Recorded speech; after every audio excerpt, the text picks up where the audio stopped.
Okay, the FT did a video 4 days ago with the Prime Minister of Singapore. Singapore, extremely interesting country, really built from nothing by Lee Kuan Yew, really turned that country into an economic powerhouse by being small. To know about Singapore, you have to watch the You Have Iron clip. I'm sorry, that's the opener before we do anything else.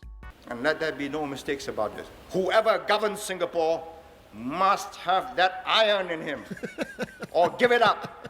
This is not a game of cards, and as long as I'm in charge, nobody's going to knock it down. Aura, dude, pure aura, pure f***ing aura. And again, Singapore's, quality of life, standard of living, income, GDP per capita, they all roared under him and are in a good spot now. So this is Lawrence Wong, and he's the current leader of Singapore. They're not really problems yet, but they could be, in that they have essentially a one-party state. It has an election, but the other parties can never win. So it's like soft authoritarian. But the reason those type of systems fail is because you get somebody in power with unchecked power who's terrible. But they haven't had that yet. They've had like reasonable, intelligent people.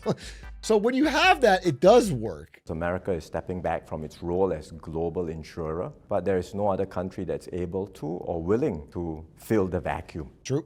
So we are in an uncomfortable position where the old rules do not apply anymore, but the new ones have not been written. Yeah. And we must brace ourselves for more turbulence ahead. So Dude, what a joy it would be to have a leader that saw the world as clear-eyed as that. Seriously. Because that is what's happening.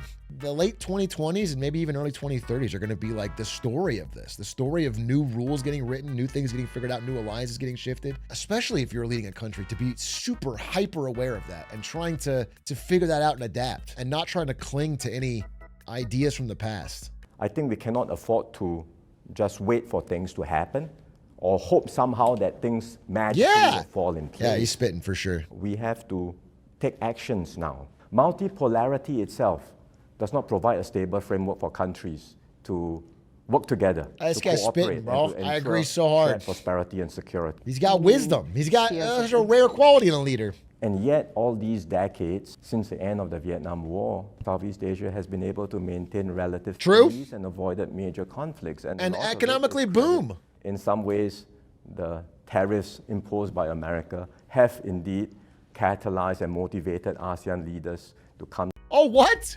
The tariffs are motivating countries all around the world to build trading blocks outside of us? That even if they get us some small pittance in the short term, they're creating deep networks of connection outside of America that only makes us weaker in the long term?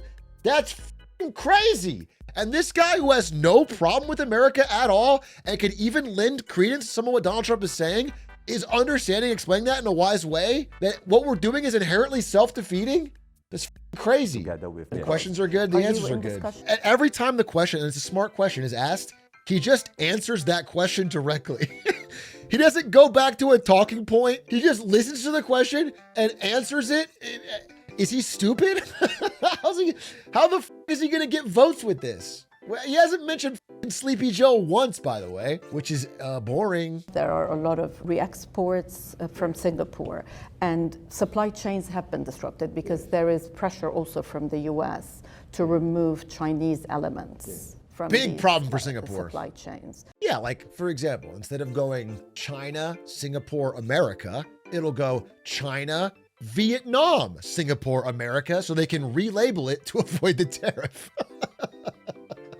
It's not going to change the global trade flow because everyone's dodging the shit anyway. What are you doing to stop these flows? We've established a business hub on the basis of our reputation for rule of law and trust. We will not tolerate businesses violating our laws. We'll take strict actions. All right, but to be clear, it is happening. I mean, I think his answer's fine, but to be clear, it is happening. It's just a reaction to what will happen. Like, it's the Napoleon continental system. It's whatever. If you try to whack-a-mole, control, black market something, there will be a way in. Singapore as a commerce hub becomes that way in for NVIDIA chips to China. They go through Singapore to get to China. That's how they get there. So where America is concerned, what we have done is put in place robust arrangements so that the US government can take actions, investigate companies of interest in Singapore if they so wish. I think that's even fair. That's a fair answer because it's like saying, listen, this is an impossible whack-a-mole game.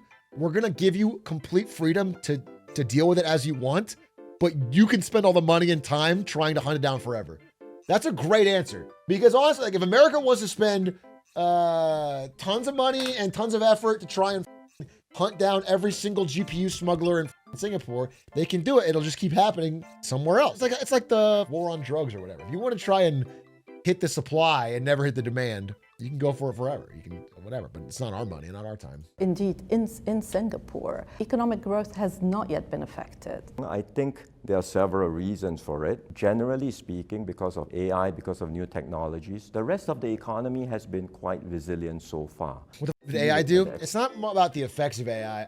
Not like AI is dramatically increasing productivity or anything. It's that the spend on AI has kept a lot of things afloat. At least here in America. Like of our GDP growth, 3.1% of that is due to data center AI spend.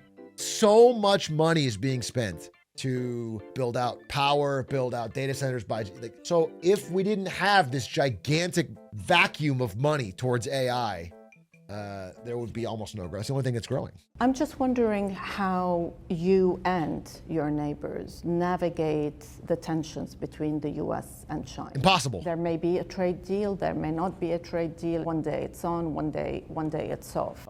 I gotta say, the reason I'm loving this interview so far is I'm actually excited to hear his answer to every question because he knows so much more. Like usually when you're watching these interviews, you already know what they're going to say before they say it because they have talking points. But I actually want to hear his POV on every one of these questions because I'm going to learn something from a guy who's like deeply living this every day. It's actually interesting. He's also not lying. I mean, maybe there's more he could say for sure, but he's not like, he's not clearly trying to redirect back to a safer thing to say. He's like answering these hard questions. It's like, I feel very similar to when I hear Twitch chat talk. It's like you guys are just dropping wisdom after wisdom after wisdom. And it's like, sometimes I don't even want to stream. I want to just stare there and listen to you guys. I just want to shut up and listen because you guys are dropping so much knowledge. I assume at some point he's going to say glizzy, glizzy, glizzy, coffee cow moo. And I'm going to be like, wow, brilliant. He might be in here right now. When one side starts to weaponize a particular dependency, it just motivates the other to look for alternatives. Yes! So when America Yes! goes on chips, China will start looking for workarounds. Yes, dude! Because you can use lower-end chips as workarounds, and China Oh my will God, start he's so looking smart. Do you guys think that Lawrence Wong watches Big A? You think he's a parade truck kind of guy? No, but I mean, it's so refreshing to hear a leader say this. Like these weapons are like guns that point at your own face. These idea that you can just unilaterally restrict a country from a certain technology or in China's case, from elements of the earth. That China can just be like, yeah, these are 6 natural elements that exist on earth. You can't use them without us. It's like insane. It's like, it's the height of arrogance. The idea that America can be like, you guys can never have high-end chips. And then China be like, you can never have xanthium or whatever. It's crazy. It's crazy. It's crazy. It's a crazy thing to do. And of course it will backfire and drive people to work without you. And it applies even things like mostly with sanctions, dude. Like, listen, Trump threatened more oil sanctions on Russia. Do you know what happened in response to these threats? Did Russia stop selling oil to India? No. Stop selling oil to China? No. The price of oil went up 6%. So oil, which has been heading down and making Russia weaker, is spiking up because Trump keeps putting up these random sanctions. All it does is help Russia. It just makes the price of oil go up so they can sell it for higher prices. This stuff is so backfiring. If you want to make Russia's economy weaker, pump oil. You should deliver their oil. Just get it out there. It's ridiculous. A lot of these unilateral controls by countries that try to like project power, I find them to be really backfiery, but also they cause chaos. They cause like panic and stress and problems in the short term, and then they just make you weaker long term. We bring together small and medium. I'm just saying, let's be real here. This guy's smart, don't get me wrong, but what's his League of Legends rank? Where'd he peak at? Let's be honest, dude. I think he has that iron in him, if you know what I mean. I think he's got that iron in him, and that's not what we need to have in a leader. You can see growing confidence in China throughout its entire society at its own developmental model. And while there's still tremendous catch-up growth because its per capita GDP is just 1/5 of America's, Yeah. in some areas it's gone beyond catch-up. China's interesting because the rural parts are really so undeveloped, and the city parts are like in the future. Like the coastal cities are doing incredible, and then the rural parts are like so backwards. And each one of those parts has more people than all of America. Because it's 1 billion people. It's just crazy. I mean, they have 300 million migrant workers. That's as many people as the country of America. It's really shocking. I mean, the scale is crazy. But doesn't a country like Singapore then have to make a choice? Because you have navigated a strong... Bro, okay, one thing is she keeps trying to make him say one side or the other. Like, he can't do that. As a good leader of Singapore, he can't be like Team USA or Team China, bro. He just can't do that. He literally is telling you over and over that it's a multipolar world. We're a small country. We have to trade with both. And she keeps being like, yeah, but who do you with though? Like, are you Xi Jinping or you Trump? Like, who's your... It's like, bro, he can't do that. He's not going to burn his cards on that one. From a domestic point of view, our focus must be to find ways to give assurance to our young, to give them that confidence. Yeah, that's what they want from a leader more than anything. And that's what we are determined to do. That's what they want more than anything in the hardest world. thing that you've had to do since you became prime minister?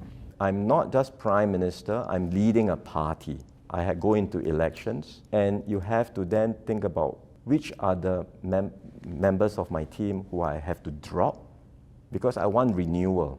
And this is not easy to do at all. That's interesting. I mean, that's probably one of the reasons of their success because, again, one of the biggest problems with single party authoritarian type governments, they're focused on renewing the staff of it because one of the biggest things that happens is stagnation. When you get stuck in a one party system that doesn't have to compete, similar to like a company, once they don't have to compete for votes or elections, they become more and more disconnected generally from what the populace actually wants because they have there's no pushback.